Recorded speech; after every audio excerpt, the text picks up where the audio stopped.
When most people start lifting, they think they have to choose. Either you train for strength or you train for aesthetics. Either you look strong or you are strong, like it's some kind of trade.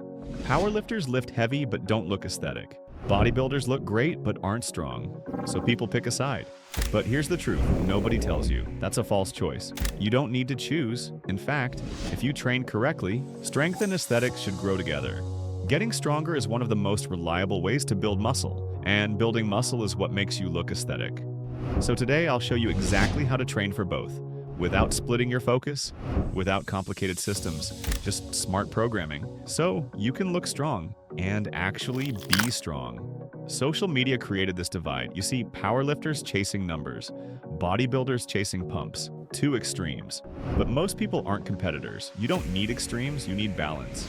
And historically, the best physiques ever were strong. Old school lifters didn't separate strength and size, they trained heavy, they progressed, they grew. Simple. The split only exists in your head. Think about it logically. If your bench press goes from 60 kilograms to 120 kilograms, do you think your chest stays the same size? Impossible. To lift more weight, your muscles must adapt.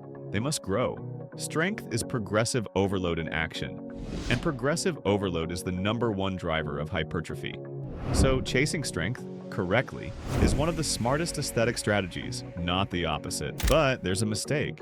People think strength training means max singles low reps, only destroying joints, testing PRS every week.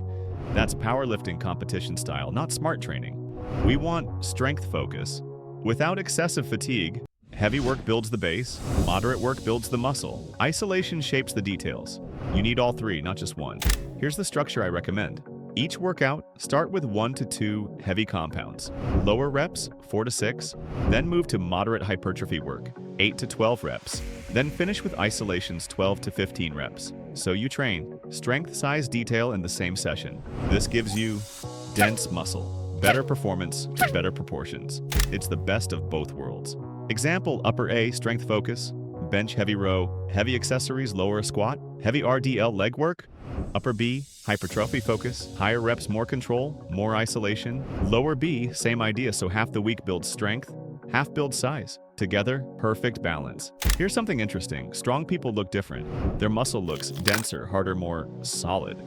That comes from years of lifting heavy weights, not endless pump workouts. If you want that thick, powerful look, you can't avoid strength. Light weights alone won't create it.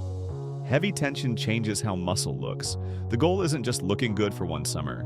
It's building a body that improves for years. Strength training gives you measurable progress. Numbers to beat, goals to chase. That keeps motivation high. Aesthetic-only training often feels random, but strength gives direction.